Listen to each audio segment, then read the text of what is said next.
Saat ini nasib ribuan honorer kategori 2 masih terombang-ambing. Mereka kini menuntut pemerintah agar segera menuntaskan status mereka menjadi pegawai negeri sipil. Kegelisahan para honorer K2 ini berawal dari adanya kecurangan dalam seleksi calon pegawai negeri sipil tahun 2013. Salah satu kecurangan yang paling menonjol adalah manipulasi data dan masa kerja. Menurut ketentuan yang berlaku, prioritas kelulusan calon pegawai negeri sipil kategori 2 adalah mereka yang masa kerjanya sudah lama dan sudah berusia tua akan lebih didahulukan. Namun anehnya mereka yang lulus tes justru honorer yang masa kerjanya baru di bawah 5 tahun. Tenaga honorer saat ini terbagi menjadi 2 kategori. Kategori pertama adalah mereka yang diangkat sebelum Januari 2005 yang berjumlah 54.000 orang. Dan untuk kategori 2 adalah mereka yang diangkat setelah Januari 2005 yang berjumlah 642.780 orang. Kini calon pegawai negeri sipil honorer K2 dari berbagai daerah berunjuk rasa untuk mempertanyakan kelanjutan nasib mereka. Tuntutan mereka adalah agar pemerintah khususnya Kementerian Pendayagunaan Aparatur Negara dan Reformasi Birokrasi segera menyelesaikan karut-marut penerimaan honorer kategori 1 dan 2. Serta menuntut adanya regulasi baru agar database honorer dapat didata kembali dan penolakan terhadap CPNS umum. Penerimaan CPNS honorer K2 hingga kini masih menuai protes dari berbagai kalangan.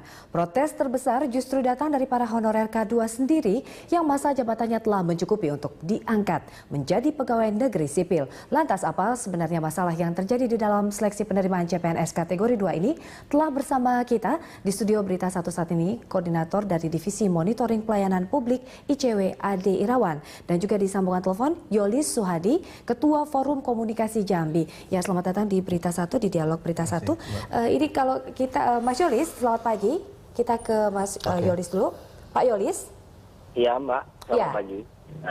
Baik, ini Pak Yolis saya ingin menanyakan bahwa wakil tenaga kerja honorer ini datang ke Jakarta untuk berdemo dan isi protes yang Anda ungkapkan kemarin ini seperti apa poin-poinnya?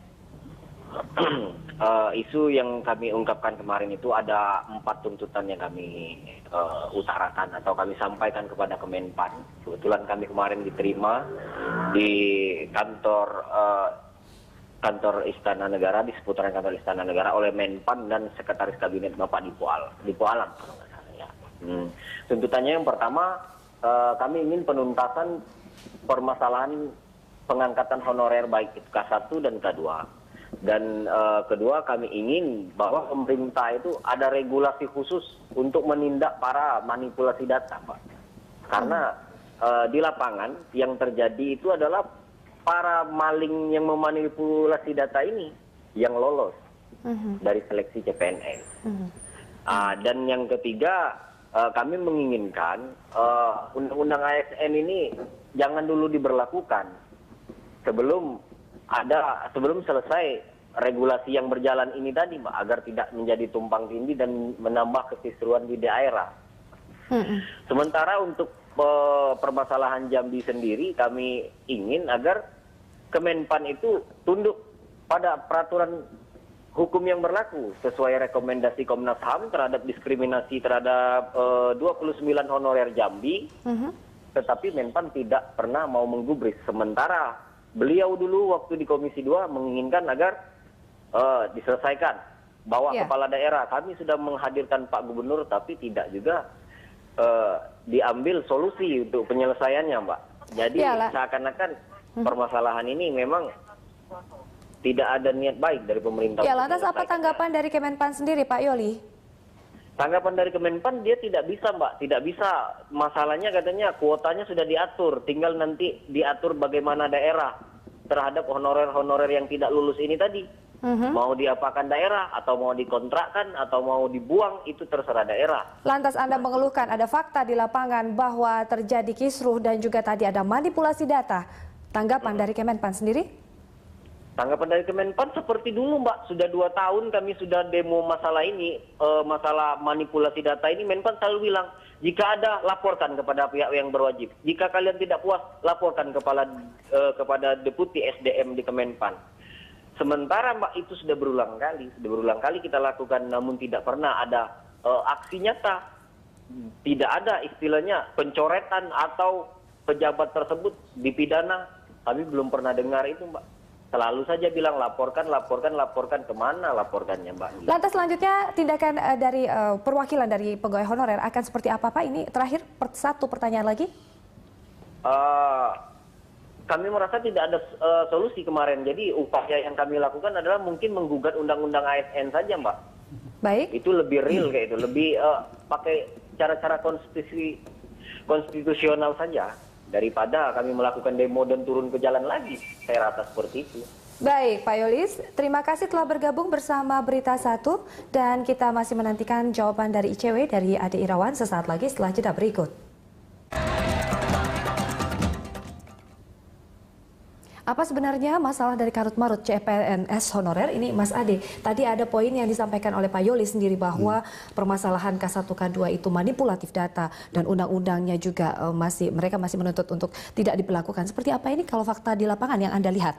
Pertama begini, K2 dan K1 ini kan sebenarnya beban politik bagi Kemenpan dan BKN sekarang, karena ini sudah ada komitmen antara DPR dengan honorer-honorer yang tadi kemudian dibagi K1 menjadi K2. Anda juga ikut rapat bersama dengan Kemenpan juga. Bagaimana tanggapan dari Menteri Pendayagunaan Aparatur Negara begitu? Iya, saya kira kalau dilihat dari prosesnya sih sudah cukup baik, dalam artian memang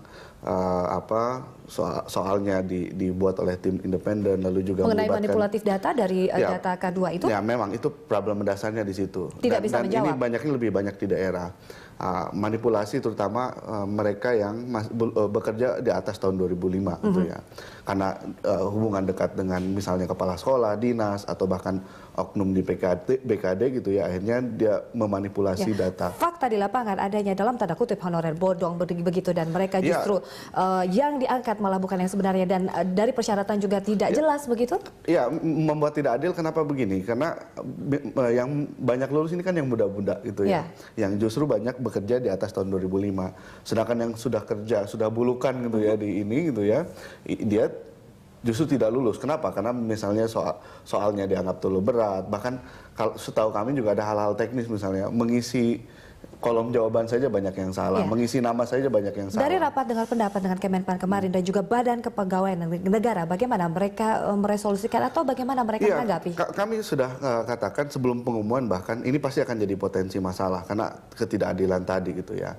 Akhirnya Kemenpan dan BKN sepakat membuka posko, jadi siapapun termasuk kami yang melakukan pemantauan yang memiliki data, misalnya ada mereka yang lulus tapi kemudian memanipulasi data, itu bisa dilaporkan dan bisa dianulir. Bahkan bukan cuma dianulir, tapi juga bisa dipidana. Betul. Nah, ini juga ada beberapa masalah-masalah yang ada di Subang juga begitu ya. Kalau kita lihat sendiri mungkin di Bandung ada beberapa oknum yang meminta uang begitu atau itu bagaimana dinamikanya? Ya, ini masalah klasik gitu ya.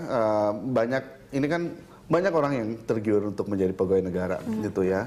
Sedangkan kesempatan makin sempit gitu. Dan banyak orang yang punya pengetahuan atau punya informasi soal ini kemudian mendagangkan ini gitu ya. Mereka meminta uang seolah-olah bisa meloloskan, padahal prosesnya menurut saya sih kalau lihat tes prosesnya cukup baik. Cuma memang problemnya adalah mereka yang ikut ini tidak imbang gitu. Ada yang tua-tua, ada yang muda gitu. Anda mengungkapkan fakta itu kepada kementerian, bagaimana tanggapan beliau? Ya, makanya kemudian nantinya akan diadakan posko itu ya? Betul, mestinya harus diverifikasi lagi data-data mereka yang lulus ini, gitu ya. Dan memang saya kira dari awal sudah direncanakan seperti itu, diverifikasi yang kemudian ternyata membuat data palsu, mestinya Ini akan berjalan prosesnya begitu ya? Ya, kami akan kawal terus ini. Gitu. Baik, nah terakhir sendiri ini dari Pak Yolis Sohadi mengatakan bahwa eskalasi ini jika tidak dengarkan, maka mereka menuntut pembatalan dari undang-undang dan peraturan begitu. Ini bagaimana? Saya kira berat begini, ini kan kalau rekrutmen tidak bisa asal sembarangan, kena tekanan politik dan sebagainya gitu ya. Mestinya ketika rekrutmen ada analisis jabatan, ada posisi mana yang harus diisi gitu ya. Tidak asal ambil. Karena kalau asal ambil, mengakomodir kepentingan-kepentingan politik, tekanan politik, akhirnya yang rusak negara ini.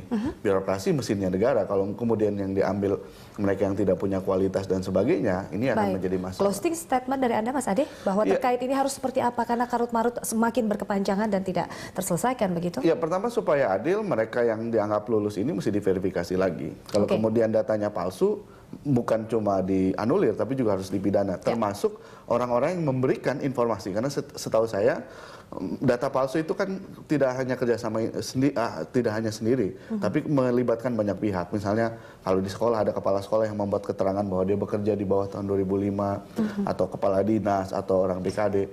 Mereka yang terlibat dalam praktek itu mesti dikasih sanksi yang tegas, termasuk dipidana. Itu karena merugikan banyak orang dan membuat persaingan tidak fair. Ya, kualitas dari PNS yang tidak bagus juga PNS akan melahirkan juga birokrasi yang tidak PNS baik. yang dari awal ketika masuk dia korup, pasti akan menjadi PNS yang korup. Baik, kita lihat, kita pantau ya Mas Ade, dinamikanya akan seperti apa ke depannya begitu. Terima kasih telah bergabung di Dialog Berita 1. Pemirsa, demikian dialog kali ini, kami akan kembali dengan rangkaian informasi selengkapnya sesaat lagi.